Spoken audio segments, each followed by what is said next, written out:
Hey everyone, welcome back to Talky. Today, Victoria and I will rank 6 AI tools for English learners. But we are not praising every tool just because it says AI. Some tools are useful and some are overrated. We will start from number 6, the weakest tool on our list, and move up to number 1. For each tool, we will explain the use, the strengths, the weaknesses, and give simple examples. Because downloading 5 English apps does not mean you are learning. That is just app collecting. Exactly. Your phone can look very educated while your speaking is still hiding under the bed. So today, we are choosing tools that can really help you practice, speak, write, and improve. Let's begin with number 6. A useful tool, but not the strongest one for speaking.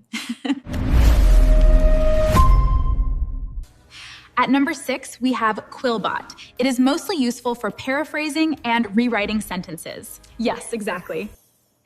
Paraphrasing means saying the same idea in a different way, often with better or more natural words.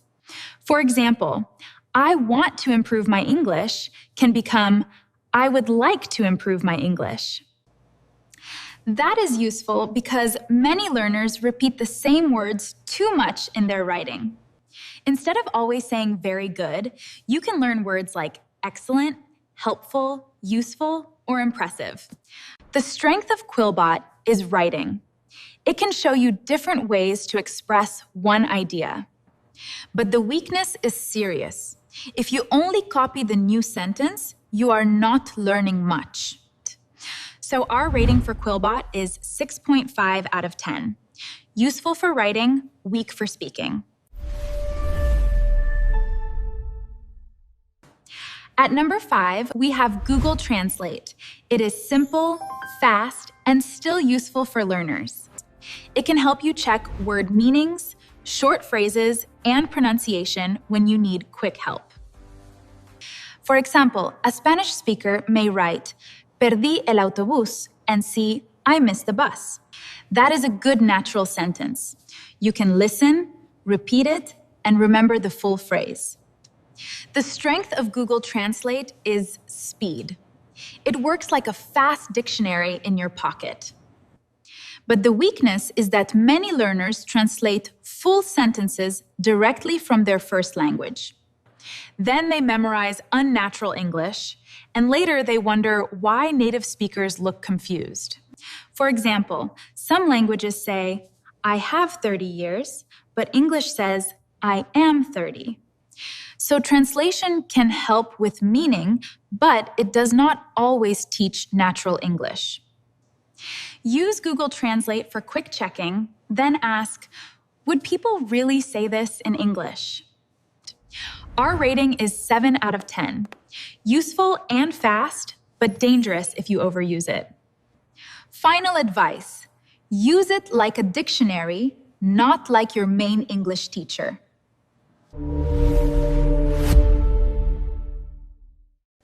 At number 4, we have Grammarly. This tool is very useful for writing clearly and correctly. Oh, I love Grammarly. It can help with emails, essays, work messages, social media posts, and even YouTube comments. One great feature is tone.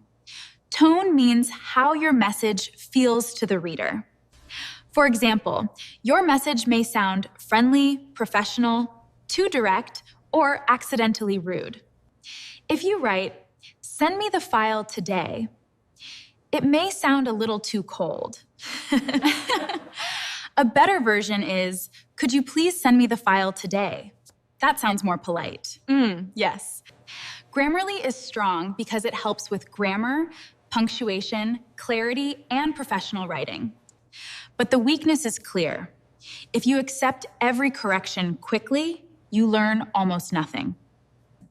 For example, I am agree becomes I agree. Do not just click accept and disappear. Repeat the correct sentence several times.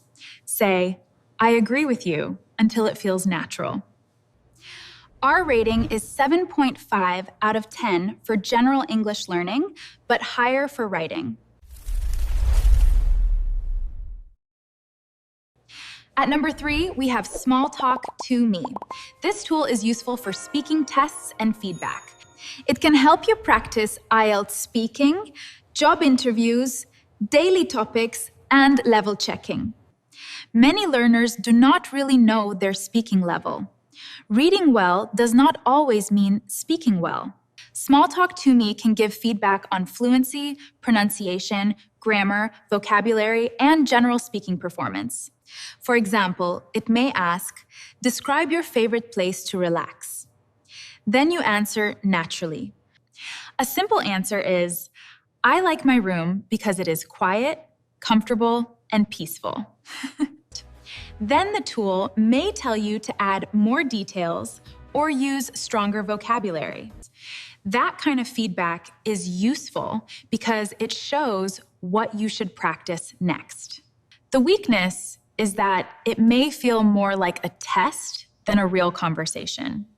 Also, some learners care too much about scores. A score is information, not your identity. Our rating is 8 out of 10. Very good for serious learners and IELTS students. At number 2, we have ELSA Speak. This is one of the best pronunciation tools.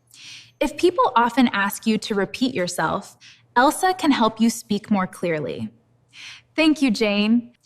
It listens to your voice and gives feedback on sounds, word stress, rhythm, and clarity. That matters because many learners cannot hear their own pronunciation mistakes while speaking.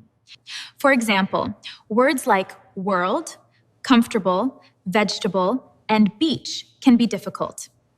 ELSA helps you repeat difficult words, compare your pronunciation, and improve step by step.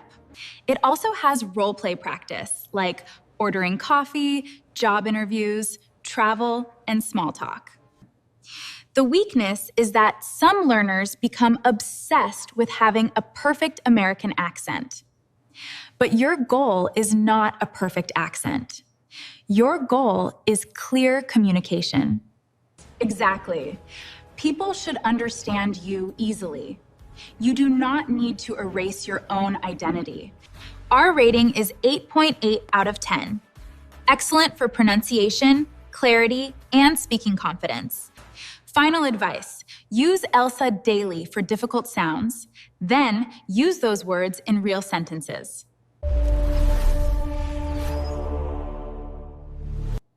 At number 1, we have ChatGPT Voice and Gemini Live together. They are not exactly the same, but for English learners, they solve a very similar problem. They both let you have voice conversations with AI, almost like a speaking partner. That is huge because many learners do not have anyone to practice English with. They study grammar, watch videos, and learn words, but when they speak, they freeze. With ChatGPT Voice or Gemini Live, you can practice speaking anytime, even alone at home. You can use them for daily conversation, role play, IELTS speaking, interviews, grammar, and vocabulary. For example, you can say, act like a friendly English teacher. I am B1. Then add, ask me one question at a time and correct only my biggest mistake. This instruction is much better than just saying, teach me English, because now the AI knows your level, your goal, and how to correct you. Let's imagine the AI asks, what did you do yesterday? The learner says, yesterday, I go to shopping with my friend. A good correction is, yesterday, I went shopping with my friend. Then you repeat it and add one detail, like, I bought a black jacket. That is real practice. You speak, get corrected, repeat, and improve step by step. You can also use role play. Say, pretend you are a hotel receptionist. Or say, act like an IELTS examiner and ask me part 1 questions. Right.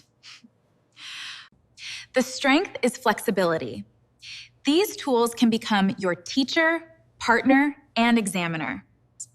But the weakness is that they may sometimes give long answers when you need short correction. Also, they are not as detailed as ELSA for pronunciation scoring and sound-by-sound feedback. And the biggest danger is laziness. Do not ask AI to do all the work. AI should be your coach, not your replacement. You still need to speak.